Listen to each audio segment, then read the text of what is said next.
Gênese no Lar. Manhã do dia 21 de outubro.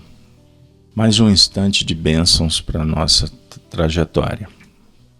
Estarmos entre amigos, corações que nos irmanamos em torno da mensagem viva do Evangelho, que é um sol que aquece, que sugere a vida, que clareia os caminhos para a nossa trajetória evolucional. Sempre é uma festa, sempre é um momento de transcendência, de contemplação, de reverência à magnitude do Senhor. Nesta manhã, o tema: o lugar humilde e modesto. O lugar sugere que a gente possa ir para um espaço definido. Que espaço seria esse? Algum cantinho entre as estrelas, no cosmos? Um lugarzinho no interior, na natureza, na montanha? Que lugar é esse? O lugar mais importante, mais significativo, é a terra sagrada do coração. Quando não, pode ser um lugar comum. Quando no coração sentimos a beleza da vida que aguarda que a nossa construção se faça em busca do aperfeiçoamento, o que nos traz felicidade, paz. E que esse lugar seja modesto. E nós vamos refletir por quê.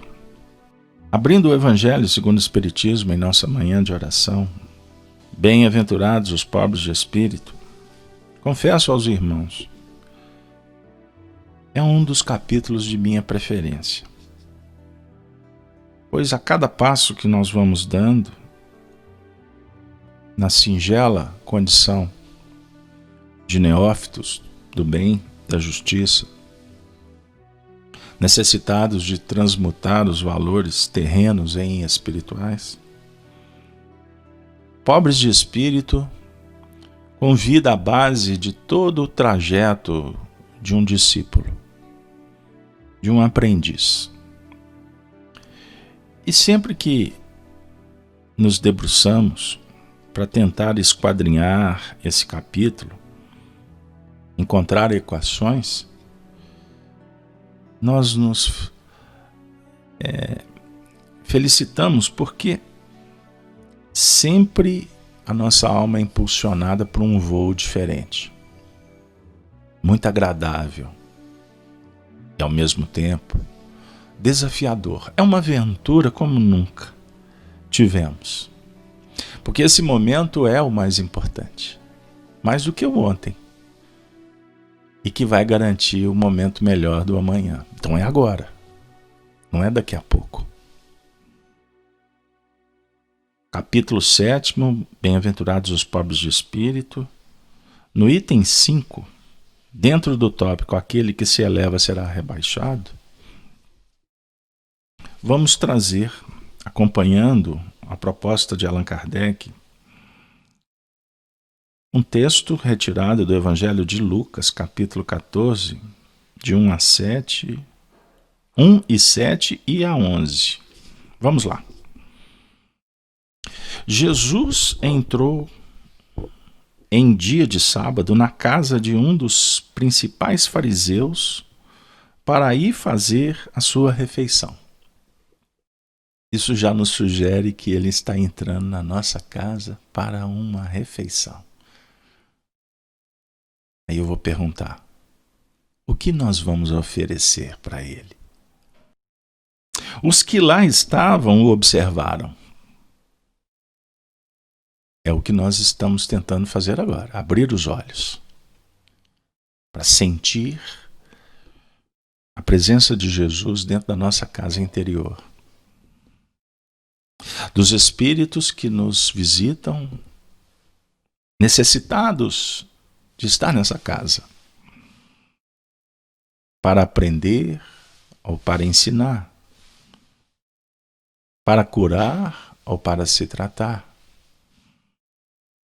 Então, notando que os convidados escolhiam os primeiros lugares, propôs uma parábola, dizendo: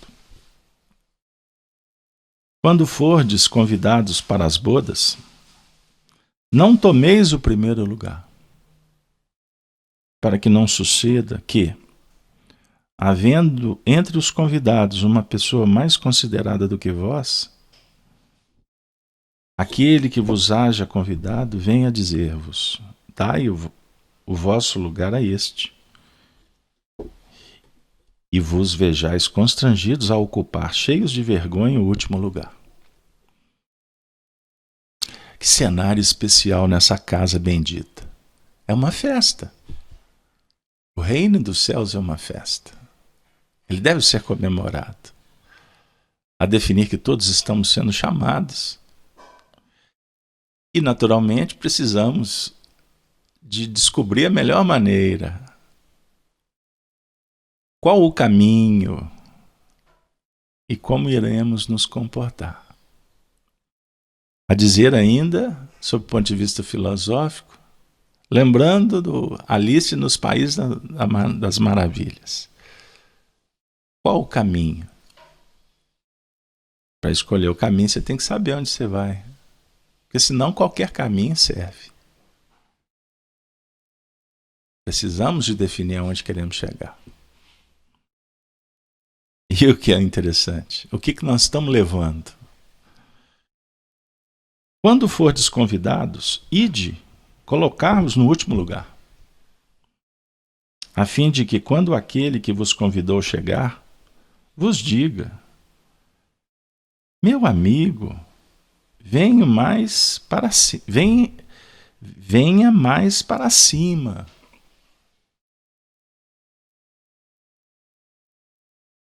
Diante da escolha, nós podemos ser convidados para subir. Se você define bem aonde quer chegar, a vida vai favorecer para que isso aconteça da maneira mais eficiente. Por isso, primeiro escolha. Planeja. Venha mais para cima. Venha mais para perto do rei, do anfitrião. Venha para um lugar em que você possa se alimentar de uma forma mais tranquila, menos sofrida. Você não tem que enfrentar a fila e esperar o garçom. Isso então será para vós um motivo de glória diante de todos os que estiverem convosco à mesa. Significa que todos estaremos à mesa. Não há privilégios. O convite é para todos. Porquanto todo aquele que se eleva será rebaixado, e todo aquele que se abaixa será elevado. Ouçamos Allan Kardec. Estas máximas decorrem do princípio de humildade que Jesus não cessa de apresentar como condição essencial da felicidade prometida aos eleitos do Senhor. Já podemos só dar uma paradinha na viagem. Humildade é condição essencial para a felicidade. Prometida aos eleitos do Senhor, e que ele formulou assim: bem-aventurados os pobres de espírito, pois que o reino dos céus lhes pertence. Interessante que lhes pertence.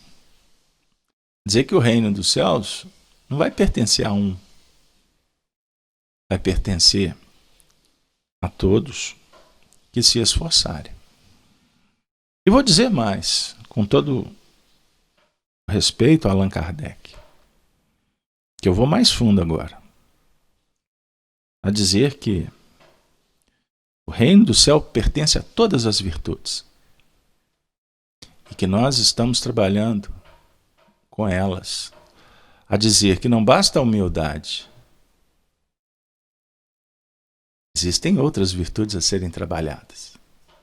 Então você pode estar bem num quesito, carente no outro.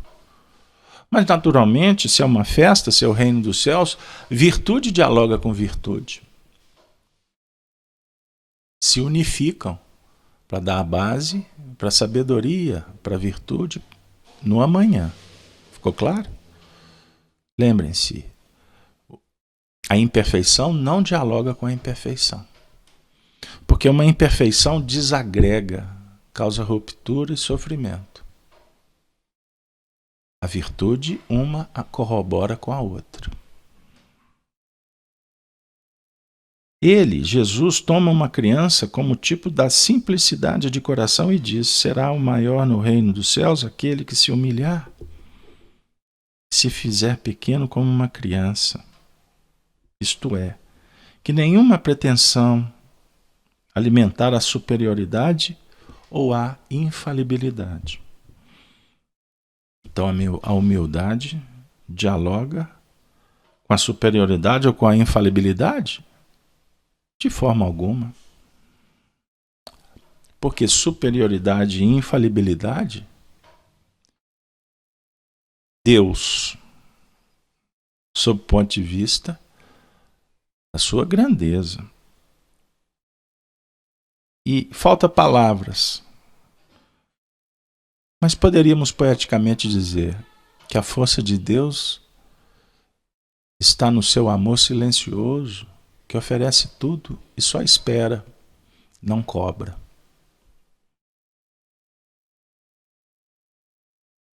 Interessante ainda. Novamente vem o símbolo da criança, que dialoga com a sensibilidade. A mesma ideia fundamental se nos depara nessa outra máxima: seja vosso servidor aquele que quiser tornar-se maior. E nesta outra: aquele que se humilhar será exalçado e aquele que se elevar será rebaixado. Então, em duas máximas, o Senhor fala sobre maior e menor. Então ele vai discutir sobre valores. Estão de acordo? Valores. Qual o valor que priorizamos? O valor da terra ou o valor espiritual? Valor, virtude e sabedoria. A definir que temos que trabalhar as virtudes para modificar a nossa concepção de valores. Então, trabalhar a virtude é desenvolver inteligência, sentimento, razão e as aquisições que nós vamos levar para a eternidade. Virtude de humildade, de bondade, de benevolência, de indulgência, de perdão e etc. Aquele que se humilhar vai falar de posição, de conduta, de busca. Quantas vezes estamos dialogando com uma boa intenção de passar uma ideia nobre e no meio do diálogo o interlocutor solta uma farpa. Você está falando de coisas nobres. Essa farpa, na verdade, ela encontra brecha onde? Numa tomada que está dentro assim, do nosso peito, chamada orgulho. Como nós somos desafiados para calar e não responder na mesma faixa? Porque é como se você, ao ser espetado, fosse chamado a descer. Então o esforço é se manter na posição nobre. E quando eu falo descer, não é no sentido que um está abaixo do outro, mas é no sentido de valores nobres e valores transitórios. Qual é a meta? Aonde estamos sintonizados? Humilha-te, silencia, espera. E abençoa, porque não é só esperar. Abençoa. Isso me faz recordar do diálogo de Abigail com Paulo, narrado pelo nosso filósofo professor Emmanuel. Quando Paulo está dando os primeiros movimentos para compreender a mensagem como cristão, ele quer revolucionar, mostrar para o mundo que Jesus, só porta fechada, a começar pelos seus pais. Pelo seu pai, pela sua irmã, pelo seu cunhado, pelos seus amigos, o Sadoc, pelo pessoal do templo, ninguém queria saber. Ele criou uma ilusão e se decepcionou. Aí, ele sofrido, sem recurso, próximo da sua residência, já caminhando para a região de não sei onde, a estrada de Jope, parece, ele vai ter um desdobramento, os espíritos vêm socorrê-lo. Como ele narra, foi arrebatado ao 7º céu. E esse 7º aí é definir que existe uma escala, primeiro dia, segundo dia, semana. Então são etapas, isso não se dá a toque de caixa. Então quando você buscar uma revelação, saiba que ela vem no tempo oportuno de Deus e não do seu. Então se você está amargando silenciosamente, esperando que a coisa caia do céu, veja se você pode buscar ou se você tem que esperar. Porque as coisas chegam na hora devida. Não é no tempo dos homens. Os revolucionários criam ilusões, promovem rupturas, guerras, revoluções, querendo mudar o painel divino. O espiritismo não é revolucionário. Eu escutei essa expressão de um companheiro essa semana. O espiritismo é evolucionário. A revolução que o espiritismo propõe é voltar para uma órbita da harmonia. Não é criar desarmonia. E essa órbita sugere o desenvolvimento do senso moral. Quando dissociado, nós estaremos complicando o lado moral. Então, qualquer discurso que no meio do caminho ele dialogue com a imperfeição, existe uma teoria na filosofia que se chama utilitarismo. O utilitarismo ele dialoga mais com o materialismo do que com o universalismo kantiano. O utilitarismo diz o seguinte: o trem tem que chegar lá na frente. Ele vai beneficiar 10. Se tiver 3 no meio do caminho, o trem não para, ele passa por cima. Ele tem que chegar no final. Então eu posso trocar os pés pelas mãos no meio do caminho? Não. No universalismo, o iluminismo kardeciano, ele diz o seguinte: se tem 3 no caminho, são esses 3 que têm que ser atendidos, porque foi Deus que colocou no nosso momento histórico. Pessoas precisam ser priorizadas ao invés de coisas. Pegaram lá? Porque senão a gente vai dizer assim, pode fazer a guerra, porque a guerra é boa, ela vai promover o progresso. A guerra, flagelo destruidor, é importante, mas Deus não aperta botão. Os flagelos são respostas naturais da natureza. As guerras são promovidas pelos homens. Então, para você conquistar um coração, você pode fazer no caminho corrupção, você pode adulterar princípios nobres, o que na sociedade a gente faz, até por inserção social. Você passa um batom, um blush, né, um rouge, como eu brinco, uma maquiagem, pintei o cabelo, passa perfume, né? Coloca um terno. Ah, vou conquistar a amada. Aí com o passar do tempo você vai tirar o terno? Você vai deixar de cuidar? É lógico, eu não estou falando aqui só sob o ponto de vista da aparência, do verniz, não. Eu estou falando sob o ponto de vista de você se cuidar, porque se cuidando você naturalmente será observado, acolhido. Agora, quando você faz para, é imperfeição. Quando você se cuida e consegue e atinge, é diferente. Então, a questão está na causa, não no meio para se atingir um fim. A questão aqui, Jesus está dizendo, aquele que se exalta, aquele que passa o verniz, aquele que negocia, aquele que quer ser o maior para dominar, isso tem outro nome, ambição, ganância. Aquele que se rebaixa, aquele que se abaixa, né? Aquele que segura, tem outro nome. Qual? O Espiritismo sanciona pelo exemplo a teoria. Chega o Espiritismo. Ele vai dar mostras, ele vai explicar na prática o que Jesus estava falando lá atrás. Esse é o papel do Espiritismo. Como é que ele vai mostrar na prática? Mostrando-nos na posição de grandes no mundo dos espíritos, os que eram pequenos na terra.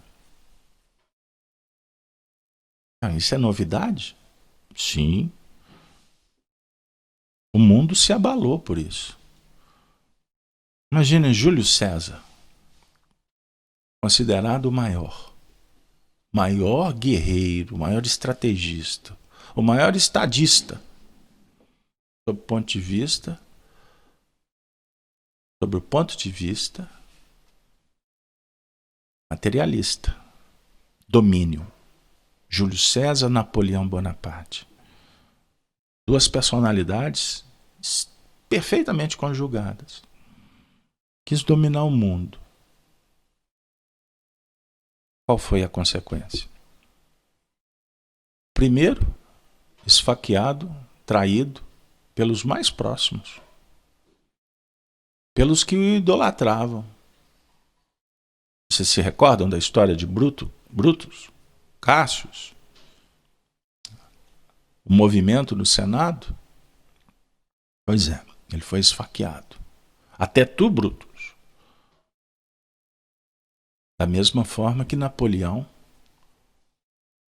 em função de ter exacerbado, recebeu como prêmio uma morte isolado numa ilha com tuberculose. Morreu angustiado, sofrido, ou melhor, depressivo, doente. Perdeu tudo. Ele tinha tudo e perdeu tudo. Ele chegou no ápice de se autocoroar imperador. Ele convoca o Papa, toma do Papa a coroa e se faz imperador, com as próprias mãos. Como ele chegou no mundo espiritual? Ele que tinha a tarefa de respaldar o trabalho de Allan Kardec, ele falhou. Primeira tarefa dele no mundo espiritual: se recompor e voltar para respaldar o trabalho de Kardec. E ele se tornou, olha para vocês verem, um dos membros mais importantes da Sociedade Espírita de Paris. No mundo espiritual ele usa outro nome, de uma das suas encarnações pregressas. Porque se ele usasse o nome de Napoleão, Kardec sofreria muitos problemas, uma vez que o imperador era seu sobrinho, o terceiro, que, por sinal, trouxe complicações ainda. Então, os grandes da Terra, no mundo espiritual, eles vão perceber que criaram ilusões e se decepcionam. É natural. É diferente quando você cria expectativa. E a expectativa é quando a gente se faz pequenos. Pequenos os que na terra. Né? Pequenos, só para retomar o texto. Pequenos na terra. E bem pequenos, muitas vezes, os que na terra eram os maiores e os poderosos. É que os primeiros, ao morrerem, levaram consigo aquilo que faz a verdadeira grandeza no céu. e que não se perde nunca. As virtudes, ao passo que os outros tiveram de deixar aqui o que lhes constituía a grandeza terrena e que se não leva para outra vida. A riqueza, os títulos, a glória, a nobreza do nascimento. Nada mais possuindo senão isso, chegam ao outro mundo privados de tudo, como náufragos, que tudo perderam. Até as próprias roupas. Conservaram apenas o orgulho que, mais humilhante, lhes torna a nova posição. Orgulho, humilhação. Imagine um espírito que tinha uma tarefa, como Napoleão, conforme a narrativa de Humberto de Campos. Imagine a decepção desse espírito, o tamanho, porque a oportunidade que ele teve foi dada pelo Cristo. Não é à toa que eu estou citando o nome deste nobre espírito, que carregará a marca de César muito tempo. Mas ele há de modificar o símbolo do seu nome. Ele vai aprender a apagar o JC de Júlio César e fazer brilhar outro JC, Jesus Cristo. Os grandes na terra, no mundo espiritual, passam a ter esse compromisso. Na terra, nós somos chamados para fazer o movimento contrário. Nós queremos apagar o JC de César, do materialismo, do utilitarismo, fazer brilhar o do Cristo, pelo silêncio, pela renúncia, ou pela fala. A fala e o silêncio parecem coisas diferentes, mas não. Falar ou silenciar tem a ver com o ritmo e com a intensidade. Tem momentos que você tem que diminuir o ritmo para diminuir a intensidade. Tem momentos que você tem que intensificar para aumentar o ritmo. Numa conversa, como agora, eu já estou caminhando para desacelerar. Daqui a pouco, você vai qualificar. Você vai pegar essa semente e potencializá-la. O Espiritismo aponta-nos outra aplicação do mesmo princípio nas encarnações sucessivas, mediante as quais os que numa existência ocuparam as mais elevadas posições descem em existência seguinte as mais ínfimas condições, desde que os tenham dominado o orgulho e a ambição.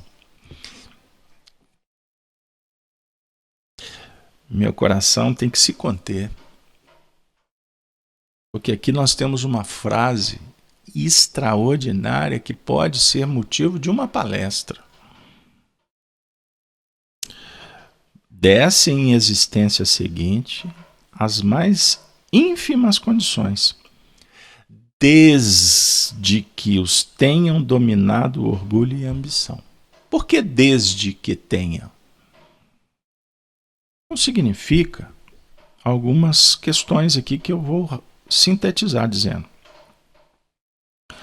Quando um espírito ocupa uma elevada posição, ele pode descer numa vida seguinte. Como não? Ele pode permanecer. Por que ele vai descer? É porque ele não soube usar. Ele não aproveitou. A dizer o seguinte, um líder que tem uma tarefa com uma comunidade, ele pode retornar numa outra existência como um líder com muitos favorecimentos materiais para exercer a mesma atividade em outro espaço, com outras pessoas, etc. A dizer o seguinte, que uma pessoa que tem posses ou que tem encargos, o que é importante é o que ela vai fazer, é como ela vai administrar. A dizer que pobreza ou riqueza é um estágio transitório. Então não significa que para o indivíduo ser virtuoso ele tem que fazer sempre o que o Gautama fez, o Buda. Era príncipe, tinha tudo e abriu mão para ser um asceta. Isso é uma figura. Um Francisco de Assis, filho do homem mais rico do comércio daquela região do Mediterrâneo, Pedro Bernardone, negociante, pródigo, conhecido, famoso. O filho herdava, o filho ia prosseguir. O filho falou assim: papai, não. O pai ficou maluco. O sistema não aceita. Aí ele vai ter a vida que todos conhecemos. Aí os religiosos entenderam que o negócio era ter pés descalços para atingir o céu. Então você é diretor de uma empresa, você vai abrir mão disso para a partir de agora ser um pobre que vai andar mendigando pelas ruas?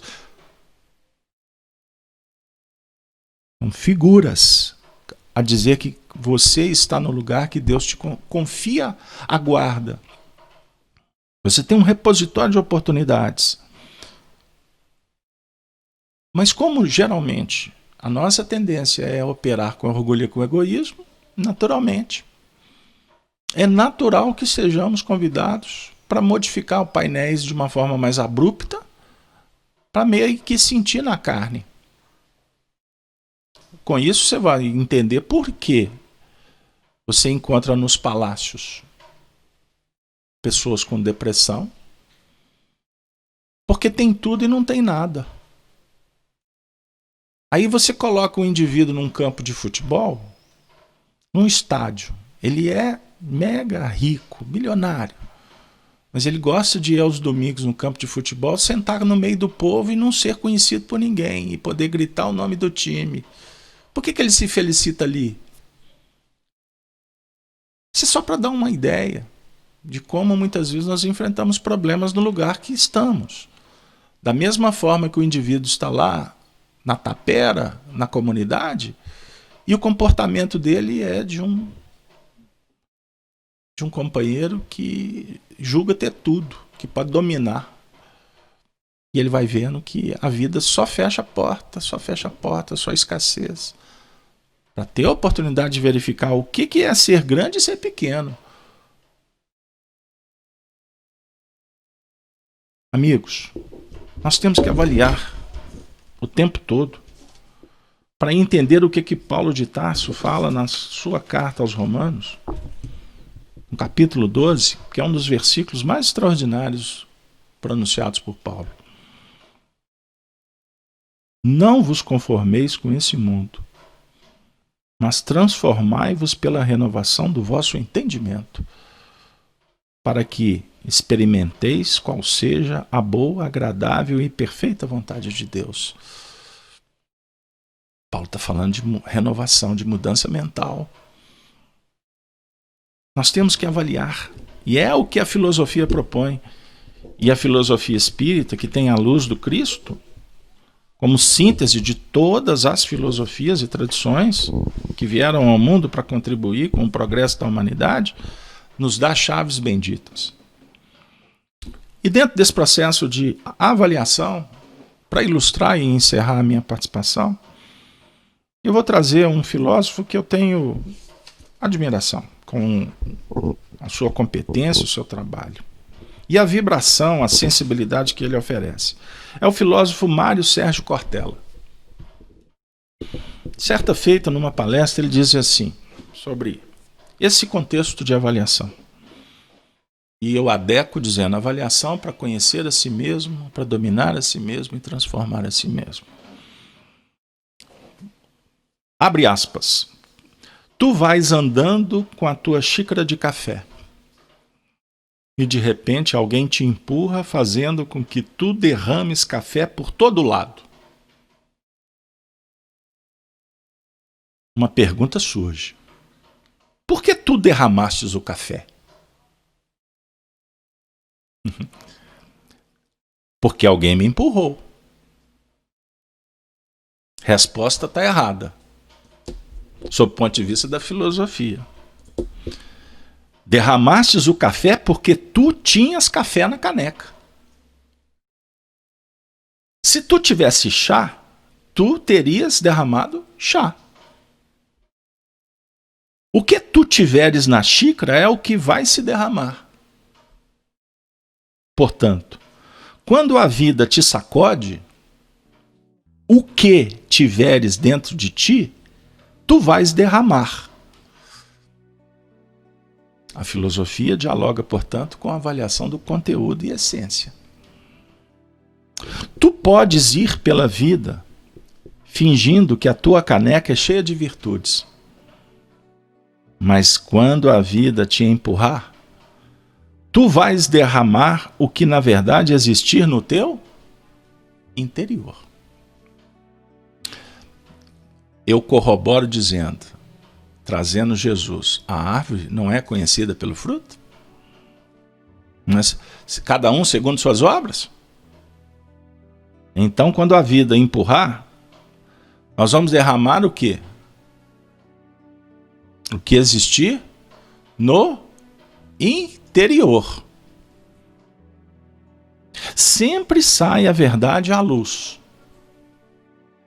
Então terás que perguntar a si mesmo: o que há na minha caneca? Quando a vida ficar difícil, o que eu vou derramar? Nós fazemos essa pergunta diariamente?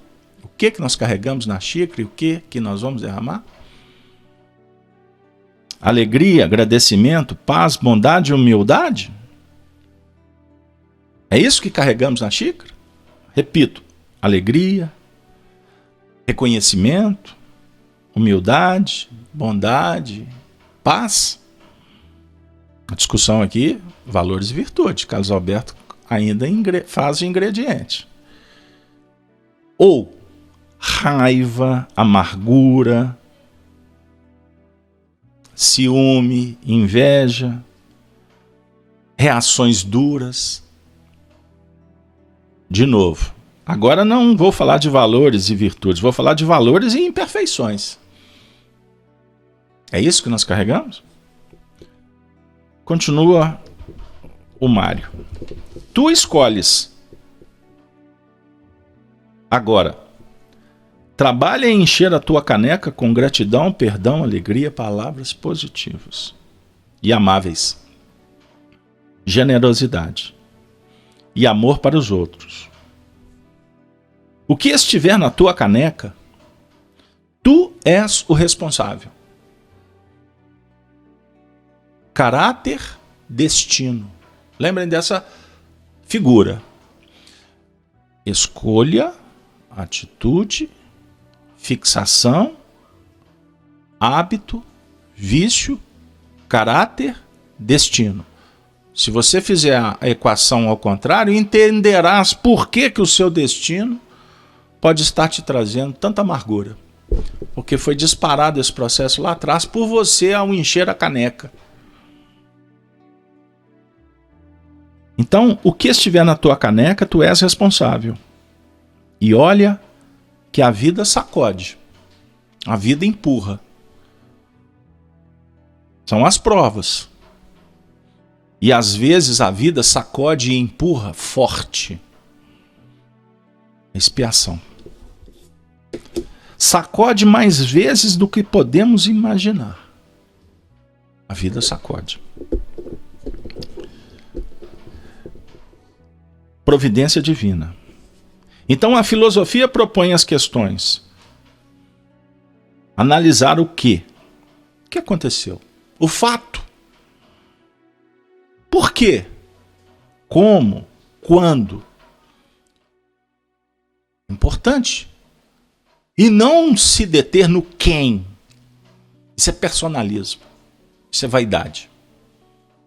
Observe, o indivíduo carrega uma caneca, é empurrado. O que aconteceu? Alguém me empurrou. Ou seja, transferência de responsabilidade. Quem dialoga com o efeito que com a causa. E ao remontar a causa, seremos convidados a refletir se posso, se devo, se quero. Posso, devo, quero.